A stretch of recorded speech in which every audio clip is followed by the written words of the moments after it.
우리에게 주시는 하나님 말씀은 누가복음 3장 1절부터 9절까지 말씀입니다. 신약성경 91면입니다. 누가복음 3장 1절부터 9절까지 말씀을 저와 여러분들이 한 절씩 교독하겠습니다. 디베료 황제가 통치한 지 15해 곧 본디오 빌라도가 유대의 총독으로, 헤롯이 갈릴리의 분봉왕으로, 그 동생 빌립이 이두레와 드라고니 지방의 분봉왕으로, 루사니아가 아빌레네의 분봉왕으로, 안나스와 가야바가 대제사장으로 있을 때 하나님의 말씀이 빈 들에서 사가랴의 아들 요한에게 임한지라.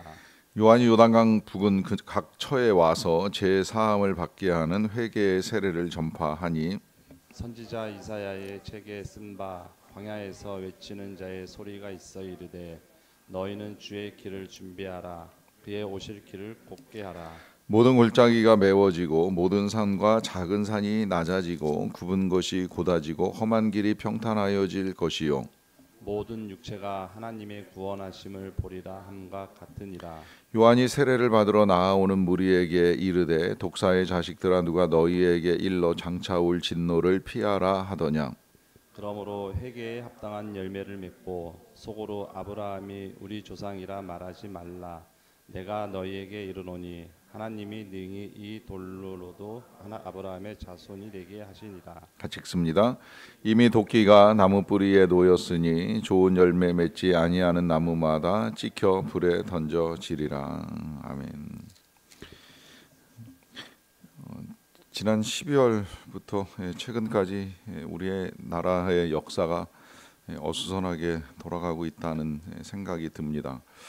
계엄령이 발표가 되었었고 이제 즉시 해제가 된 다음에 대통령의 탄핵과 그리고 이제 구속까지, 이에 더하여 무안공항에서 비행기 사고까지 많은 일들이 일어났었고요. 이와 함께 이제 세계 역사가 여러 변화를 경험하고 있습니다. 아마 우리나라 시각으로는 내일 되지 않을까 싶은데 미국의 이제 대통령 취임식이 20일 월요일에 있는 것으로 알고 있고요. 러시아는 이제 계속해서 우크라이나와 전쟁을 하고 있고, 그러는 중에 이스라엘은 이제 하마스와 6주간의 휴전을 통해서 장기적으로 이제 이 휴전과 종전의 절차를 밟지 않게 될까 이제 생각을 합니다. 이런 이 격동하는 이제 국내 역사와 세계 역사 속에서 하나님의 뜻은 무엇일까, 또 하나님은 어떤 일들을 이루어 가고 계시는가 하는 질문을 할 수도 있는데요. 그런 질문을 가지고 그렇다면 우리 예수님께서 이 땅에 오시던 때의 상황은 어떠하고, 그 상황 속에서 예수님이나 혹은 이제 하나님께서는 어떤 일들을 이루어 가시는가 하는 것을 볼 필요도 있다고 생각을 합니다. 우리 예수님이 탄생하실 때에는 이제 계엄령은 아니었지만 호정령이 내려졌지요. 그래서 이스라엘 땅에 거하는 모든 사람들은 이제 본래 자기의 살던 고향으로 돌아가서 호적을 이제 신고해야 되는 일을 해야만 했습니다. 이제 그러다 보니까 예수님의 어머니 마리아와 이제 아버지 요셉이 불가피하게 원래 살던 나사렛 지방, 이 나사렛 지방은 유대 땅에서 북부 갈릴리 호수 가까이에 자리를 잡고 있고요. 거기서 이 베들레헴은 이제 남부 예루살렘 근처에 자리를 잡은 위치인데, 여기까지 이제 긴 시간에 이동을 해야 되는 상황이 있었습니다. 이와 더불어서 이제 그 후에 시간이 흐르는 동안에 이제 로마 황제, 이 호정령을 내린 사람은 이 아우구스투스로 우리에게 알려져 있고, 그 다음에 이제 그 이후에 지금 예수님이 이제 막 사역을 시작하기 직전에 황제는 이제 디베료 황제가 통치를 하던 시대인데요. 그러니까 로마 통치자가 바뀌었다는 걸 이제 우리가 알 수가 있고요. 그와 더불어서 이 땅을 다스리는 이제 총독은 빌라도였고, 그 다음에 일부분 지역에 유대 출신으로 헤롯이나 혹은 이제 빌립, 그 다음에 루사니아 같은 사람들이 유대 땅을 나누어서 분봉왕으로 통치를 하던 이제 시대였다라고 하는 사실을 밝혀주고 있습니다. 여기에 이제 안나스와 가야바가 이 장인과 사이의 관계 속에서 제사장의 역할을 하는 이제 시대였습니다.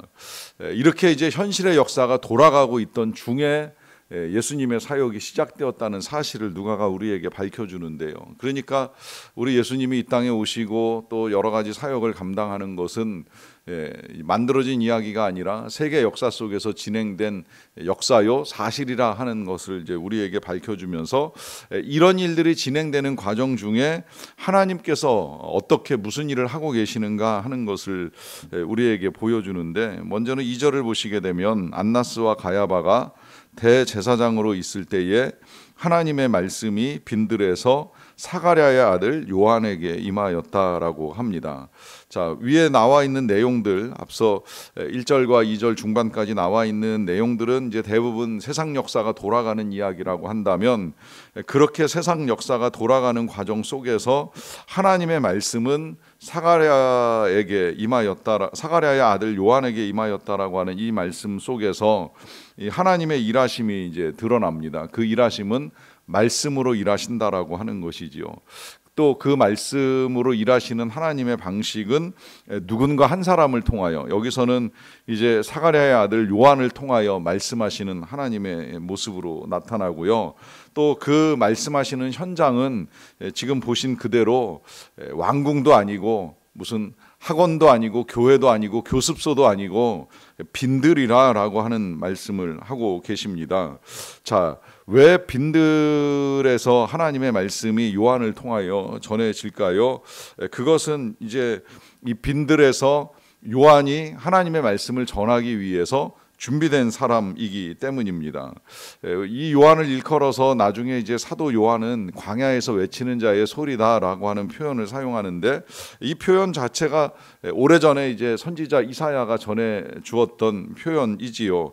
오늘 본문에도 나옵니다마는 4절에 선지자 이사야의 책에 쓴 바 광야에서 외치는 자의 소리가 있어 이르되라고 하면서 이 광야 빈들에서 준비된 세례 요한에 의해서 하나님의 말씀이 전해지는 일이 일어나게 될 것이다라고 하는 사실을 이제 알려줍니다. 그러하기 때문에 하나님의 말씀을 듣는 자리는 앞서 열거한 대로 무슨 특별한 뭐 왕궁이나 혹은 학교나 뭐 이런 자리가 아니라 이 광야, 정말 아무것도 있을 것 같지 아니한 이 광야에서 하나님의 말씀이 전해진다라고 하는 사실입니다. 그것은 하나님의 말씀을 듣기 위해서 우리가 찾아야 될 곳은 때로는 이 광야 같은 삶의 자리일 수 있다라고 하는 것이지요. 며칠 전에도 제가 말씀을 드렸듯이 이 광야는 견디기 힘든 고통의 자리일지는 모르겠지만 오히려 그 자리가 하나님의 음성에 귀를 기울일 수 있는 자리이고, 더 나아가서는 하나님의 뜻이 무엇인지를 분별할 수 있는 자리입니다. 그런 경험이 없다면 우리가 하나님의 메시지를 듣고 경험하는 것이 쉽지 않다는 것이에요. 그래서 이제 이 광야에서 외치는 자의 소리가 전해지게 되는데, 제일 먼저 전해진 메시지는 아까 읽었던 4절 뒷부분에 이렇게 나옵니다. 너희는 주의 길을 준비하라, 그의 오실 길을 곧게 하라라고 하는 메시지였습니다. 하나님의 길을 준비하라, 또 예수님이 오실 길을 곧게 하라라고 하는 이것이 이 광야에서 준비된 세례 요한을 통해서 제일 먼저 선포된 하나님의 말씀입니다. 자, 그것은 준비된 자가 하나님의 은혜를 만날 수 있다는 것이고, 또 준비된 자에게 하나님의 은혜가 임한다라고 하는 사실입니다. 때로는 우리가 이제 하나님의 은혜를 구할 때 갑자기 임하는 하나님의 은혜를 구할 때도 있고, 또 혹시 그렇게 임하는 것이 아닌가라고 하는 생각을 할 때도 있습니다. 그런데 성경을 잘 읽어 나가다 보면 이 성경의 사람들도 사실은 준비 없이 하나님의 은혜를 경험한 사람은 없어요. 뭐 우리가 쉽게 큰 은혜를 갑자기 받은 사람이라고 일컬으면 요셉 같은 사람이 죄수로 감옥에 갇혀 있다가 갑자기 애굽의 총리가 되는 놀라운 은혜를 경험했다고 볼 수는 있는데, 그도 그 은혜를 받기 이전에 감옥에서나 혹은 그 이전에 보디발 장군의 집에서 종으로 13년 세월의 준비가 필요했었지요. 다윗이 왕으로 올라가는 자리에 있어서도 그는 광야에서 하나님의 사람으로 준비되는 시간이 필요했습니다.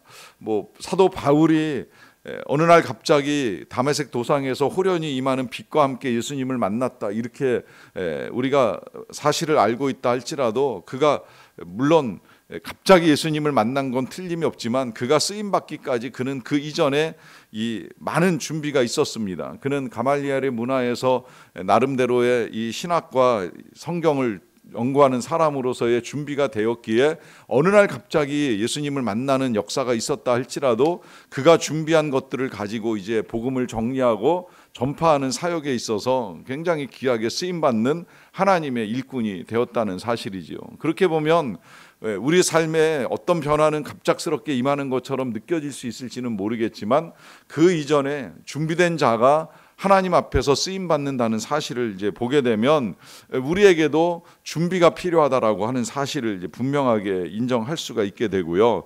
그렇다라고 한다면 도대체 무슨 준비를 해야 하는가라고 하는 이 질문에 세례 요한이 우리에게 답을 제시해 줍니다. 먼저는 7절에 이렇게 말씀을 하시는데요.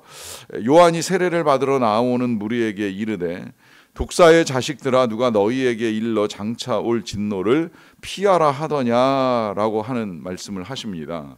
자, 여기 어떻게 보면 저는 이 부분이 이제 좀 이해가 잘 안 되는 거예요. 세례를 받으러 나오는 사람들인데 그들을 향한 이 세례 요한의 호칭은 독사의 자식들아라고 하는 호칭입니다.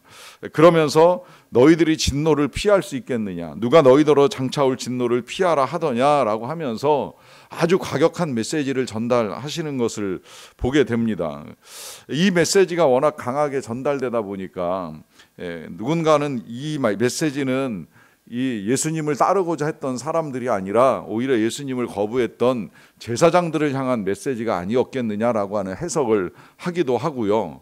또 제가 최근에 본 예수님에 관한 영화 더 지저스라고 하는 영화를 보다 보니까 이제 이 장면을 영화로 표현할 때에도 실제로 세례를 받으러 나오는 사람들보다는 한켠에서 이 세례 요한이 사람들에게 세례 주는 광경을 엿보고 있었던 제사장 같은 사람들을 향하여 이 세례 요한이 이제 직접 그들에게 독사의 자식들아 너희가 정말 진노를 피할 수 있느냐라고 하면서 그들을 향한 메시지로 전달하는 것을 이제 보게 되었습니다. 그렇다라고 한다면 정말 이 독사의 자식들은 제사장들만 해당이 되는 것이고 또 이 장차 올 진노를 피해야 된다라고 하는 메시지는 그들에게만 전달된 메시지였을까요? 이런 식의 이제 태도가 어떻게 보면 말씀을 듣기는 듣더라도 이 하나님의 참 은혜를 깨닫지 못하는 어제 우리가 골로새서에서 읽고 들었던 이 말씀에 해당되는 사람들이 아닐까 하는 생각을 하게 됩니다. 여러분, 은혜가 필요하지 아니한 사람이 어디에 있겠습니까? 하나님의 은혜 없이 살아갈 사람이 어디 있고 또 그 은혜로 말미암는 구원이 나는 준비되었다고 나는 얼마든지 하나님의 구원을 받기에 합당한 자라고 자신 있게 말할 만한 사람이 과연 어디에 있겠습니까? 우리는 이 제사장들은 독사의 자식들 같은 인생으로 살아왔을지 모르겠지만 나는 그렇게 살지 않았다라고 감히 말할 수 있는 사람이 어디 있겠습니까? 여러분, 이런 말씀을 드리는 이유는 바로 그 뒤에 이어지는 내용 때문인데요. 그러므로 회개에 합당한 열매를 맺고 속으로 아브라함이 우리의 조상이라고 말하지 말라라고 하는 말씀입니다. 자, 이 아브라함의 우리의 조상이라고 말하는 이유는 무엇이겠습니까? 아브라함이 우리의 조상이고 나는 아브라함의 후손이기 때문에 우리는 아무 문제 없다고 착각하는 사람들을 향한 세례 요한의 메시지이기 때문입니다. 여기에 지금 내가 너희에게 이르노니 하나님이 능히 이 돌들로도 아브라함의 자손이 되게 하시리라라고 하는 이 말씀은 혹 아브라함의 자손이라 할지라도 그것은 하나님께서 허락하신 은혜일 뿐이지 우리가 준비된 하나님의 백성이라는 말을 할 수 있는 자격은 절대 되지 못한다라고 하는 거예요.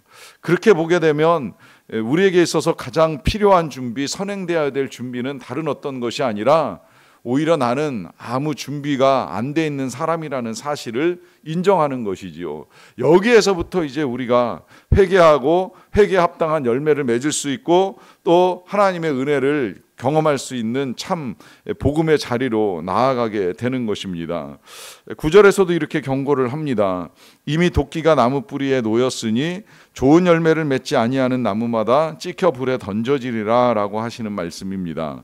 자, 도끼가 나무 뿌리에 놓였다라고 하는 이 말씀은 우리 예수님이 이제 심판하시는 날이 가까웠다라고 하는 것을 의미하고요. 또 심판이 가까웠다라고 하는 메시지의 의미는 또 한편으로는 구원의 날도 임박하였다라고 하는 메시지인데, 이제 심판이든 구원이든 이 모든 것은 다 하나님의 손에 의해서 하나님의 때에 전적으로 진행이 될 터인데, 중요한 건 우리에게 열매가 있느냐라고 하는 거예요. 그 열매도 좋은 열매인가라고 하는 것을 말씀하시면서 이 열매가 없을 때에 찍혀 불에 던져지리라 라고 하는 말씀을 합니다. 자, 그렇다고 한다면 열매는 무엇이겠습니까? 열매는 어제도 제가 여러 가지 것들을 열거해 드리기는 했습니다마는, 그러나 열매보다 중요한 거 뭔지 아시죠? 좋은 열매는 그냥 맺혀지는 것이 아니라 반드시 좋은 뿌리에 근거합니다.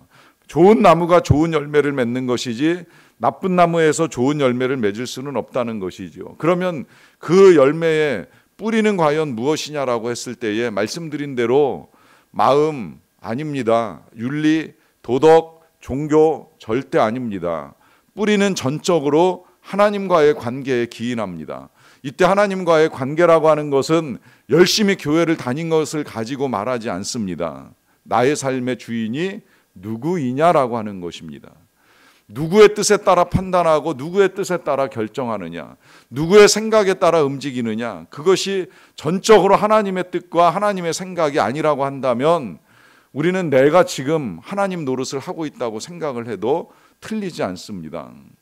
내가 내 마음대로 하고 싶다라고 하면 그것이 잘못된 뿌리이고 썩은 뿌리입니다. 거기서부터 우리는 그 어떤 열매를 맺는다 할지라도 그 열매는 모형이고 위선일 뿐입니다. 그러하기에 늘 우리가 점검해야 되는 것은 내가 하나님 앞에서 어떻게 살아가고 있는가, 이 어떻게 살아가느냐에 대한 질문 역시 내가 주인인지 하나님께서 주인인지, 하나님의 뜻을 따르고 있는지 내 뜻을 따르고 있는지에 대한 분별입니다. 그런 분별 가운데에 내가 왕 노릇하고 주인 노릇했다는 사실을 깨닫게 되면 그때부터 이제 우리는 참 회개와 함께 하나님의 은혜를 깨달아 알아 하나님께 감사하는 삶으로 아름다운 열매를 더 풍성하게 맺어갈 수가 있게 됩니다. 오늘 그 은혜를 우리에게 허락하시고자 세례 요한을 통하여 주신 말씀대로 하나님은 우리가 진노를 피하기를 원하십니다.